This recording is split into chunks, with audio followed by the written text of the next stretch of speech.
नमस्ते विद्यार्थी मित्रों। सिद्धि हिंदी विद्यालय यूट्यूब चैनल के अंतर्गत हम कक्षा 9 विषय सामाजिक विज्ञान पाठ नंबर 16 जिसका नाम है जलवायु, इसके बारे में चर्चा कर रहे थे। हमने अपने अगले वीडियो के अंतर्गत जलवायु को प्रभावित करने वाले कारक, फिर भारत का ऋतु चक्र, शीत ऋतु, इन सब के बारे में जानकारी प्राप्त की थी। और अधिक जानकारी के अंदर हमने वेस्टर्न डिस्टर्बेंस, जेट स्ट्रीम, अल निनो, आईटीसी जोन की घटना जैसी पश्चिमी घटनाओं के बारे में भी चर्चा की थी। इसके अलावा अगले वीडियो में हमने शीत ऋतु के समयकाल कहाँ से कहाँ तक का है, उसके पश्चात शीत ऋतु के दरमियान कौन से विस्तार का किस तरह का तापमान रहता है, उसके बारे में भी जानकारी प्राप्त की थी। अभी तुम्हारे स्क्रीन के ऊपर दिखाई दे रहा है वो अधिक जानकारी के लिए दिए गए कुछ शब्दों को जो भारतीय अखबारों, समाचार पत्रों या न्यूज़ के अंदर आप लोगों ने आए दिन सुने थे, उसके बारे में छोटी सी अधिक जानकारी यहाँ पर दी गई है। फिर भी एग्ज़ाम के अंदर प्रश्न पूछ सकते हैं कि अल निनो के बारे में जानकारी दो, आईटीसी जोन के बारे में, जेट स्ट्रीम या पश्चिम विक्षोभ यानी कि वेस्टर्न डिस्टर्बेंस, इसके बारे में जानकारी दो। तो ये सारे प्रश्न, कोई भी एक प्रश्न 2 मार्क्स के अंदर आ सकता है, तो इनको याद रखिएगा, ठीक है। और वीडियो को आगे बढ़ाते हुए अगली ऋतु जिसका नाम है ग्रीष्म ऋतु, जिसका समय काल है मार्च से मई तक। तो भारत में मार्च से मई तक के शुष्क और गर्म मौसम वाले समय काल को गर्मी कहते हैं। तो पहले हो गई गर्मी की परिभाषा कि भारत में मार्च से मई तक के शुष्क और गर्म मौसम वाले समय काल को गर्मी कहते हैं। मार्च से मई महीने तक भारत की जमीन पर सूर्य की लंबवत किरणें दक्षिण से उत्तरी क्रमशः पड़ती है और मार्च से मई तक सूर्य की किरणें कहाँ पर भारत के ऊपर सीधी पड़ती है, लंबवत किरणें कहाँ से दक्षिण की उत्तर की तरफ क्रमशः पड़ती है, जिससे भूमि भाग अधिक से अधिक गर्म होता जाता है। तापमान निरंतर बढ़ता रहता है।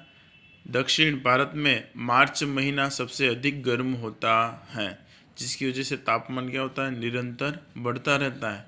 और दक्षिण भारत में मार्च महीना सबसे अधिक गर्म रहता है, क्योंकि मार्च महीने तक सूर्य की किरणें सीधी इतनी पड़ती है कि और सूर्य का तापमान भी इतना अधिक होता है, जिसकी वजह से दक्षिण भारत में मार्च महीने में अधिक गर्मी का अनुभव होता है। इस समय जहाँ कई स्थलों का तापमान 40 डिग्री से जितना ऊंचा हो जाता है, जबकि अप्रैल महीनों के दौरान मध्य और उत्तर भारत में सबसे अधिक गर्मी का अनुभव होता है। और इस समय के अंदर कई स्थलों के अंदर तापमान 40 डिग्री सेल्सियस जितना ऊंचा हो जाता है, जैसे कि राजस्थान है, गुजरात के अंदर अहमदाबाद, कच्छ है, मध्य प्रदेश, ठीक है, महाराष्ट्र। तो ऐसे विस्तारों के अंदर तापमान 40 या उससे भी अधिक चला जाता है, जबकि पूर्वी और उत्तरी भारत के अंदर अप्रैल और मई महीने के दौरान अधिक गर्मी का अनुभव होना शुरू होता है। वहाँ कई स्थानों पर 45 डिग्री सेल्सियस से 50 डिग्री सेल्सियस तक पहुँच जाता है। प्रायद्वीपीय और पठारी प्रदेशों की ऊंचाई के कारण दक्षिण भारत में से गर्मी थोड़ी सौम्य होती है। प्रायद्वीपीय और पठारी प्रदेशों के कारण, प्रायद्वीपीय यानी कि ये जो विस्तार है वो थोड़ा कैसा है कि भाई पर्वतीय विस्तार है, आसपास में समुद्र है, और पठारी प्रदेश यानी कि उबड़ खाबड़ वाला होने के कारण सीधी समतल जमीन नहीं है, इसलिए यहाँ पर गर्मी थोड़ी सौम्य रहती है। उत्तर भारत की तुलना में यहाँ तापमान नीचे रहता है और उत्तर भारत की तुलना के अंदर दक्षिण भारत का तापमान नीचा रहता है। क्यों? अगले वीडियो के अंदर भी बताया था कि भाई सूर्य की किरण लंबवत तो पड़ती है, लेकिन सूर्य का तापमान जितना हाई होता है उतना वो ज़मीन के ऊपर पड़ता है, और ज़मीन के नीचे क्या है, लावा है, जिसकी वजह से ज़मीन भी गर्म रहती है। और ऊपर से सूर्य भी गर्मी देगा तो ज़मीन अधिक गर्मी उत्पन्न करती है, जिसकी वजह से विस्तार का तापमान बढ़ता है। लेकिन दक्षिण भारत के अंदर उल्टा है, क्योंकि सूर्य की सारी किरणें कहाँ पर पड़ती है, समुद्र के अंदर पड़ती है समुद्र के पानी में, जिसकी वजह से पानी गर्म होता है, नीचे की ज़मीन गर्म होती नहीं है। और इसी कारण क्या होता है कि इतनी ज़्यादा गर्मी का अनुभव वहाँ पर होता नहीं है। इसीलिए उत्तर भारत की तुलना में दक्षिण भारत के अंदर गर्मी नीचे रहती है। दिल्ली इलाहाबाद में तापमान 34 डिग्री सेल्सियस होता है, तब मदुरई का तापमान 30 डिग्री सेल्सियस होता है। जब दिल्ली और इलाहाबाद का तापमान 34 डिग्री सेल्सियस होता है, तब दक्षिण भारत के अंदर में आया हुआ मदुरई, उसका तापमान 30 डिग्री सेल्सियस रहता है। कोचीन और बेंगलुरु तमिलनाडु का तापमान 27 डिग्री सेल्सियस जितना होता है। इस तरह दक्षिण में तापमान के ऊपर समुद्र का प्रभाव और भूपृष्ठ की ऊंचाई का प्रभाव देखा जा सकता है। और इसी प्रकार के कारण समुद्र का प्रभाव और भूपृष्ठ की ऊंचाई के कारण क्या होता है, दक्षिण के अंदर इतनी अधिक तापमान का अनुभव होता नहीं है। उसके पश्चात नीचे लिखा है इतना जानिए, उसके अंदर दो चीज़ के बारे में बताया, नॉर्वेस्ट और लू के बारे में। एग्जाम के अंदर तुम लोगों को नॉर्वेस्टर और लू के बारे में भी पूछ सकते हैं।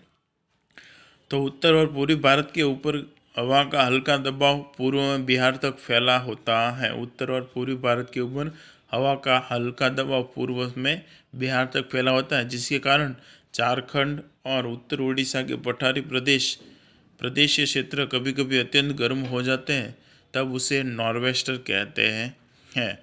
उसका स्थानीय नाम काल वैसाखी है। इन पवनों से उत्पन्न होने वाले तूफान पूर्वी भारत में बहुत नुकसान पहुंचाते हैं।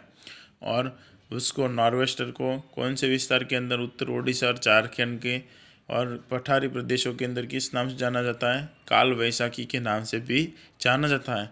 और इन पवनों से उत्पन्न होने वाले तूफान पूर्वी भारत में क्या करते हैं, बहुत बड़ा नुकसान लाते हैं। उसके पश्चात है लू। तो पश्चिम और उत्तर भारत के शुष्क भूभागों में धूल भरे तूफान अति सामान्य है। गर्मी में विशेष करके मई महीने में उत्तरी भारत में अति गर्म पवन चलते हैं, जो लू कहते हैं। पश्चिम और उत्तरी पूर्व भारत के कुछ शुष्क भागों के अंदर धूल भरे तूफान अति सामान्य है। राजस्थान के अंदर कई बार देखने को मिलता है ऐसे धूल भरे तूफान। और मई महीने में क्या होता है, उत्तरी भारत में अधिक गर्म हवा वाले पवन चलते हैं, जिसे क्या कहते हैं, लू कहते हैं। उसकी अतिशय गर्मी से मनुष्य और पशु पक्षियों की मृत्यु तक हो जाती है। और लू के अंदर जो गर्म पवन होते हैं वो इतने गर्म होते हैं जिसकी वजह से मनुष्य और पशु पक्षियों की मृत्यु तक हो जाती है। आए दिन अखबारों के अंदर तुम लोग इसके बारे में जानते ही होंगे कि भाई अधिक गर्मी के कारण इसकी मृत्यु हुई, इतने प्राणी मर गए, ठीक है। तो ऐसा न्यूज़ के अंदर काफ़ी सुना होगा। तो ये हो गया ग्रीष्म ऋतु के अंदर नॉर्वेस्ट और लू के बारे में। इसके अगले वीडियो के अंदर इसके दूसरे पोर्शन के बारे में हम जानकारी प्राप्त करेंगे।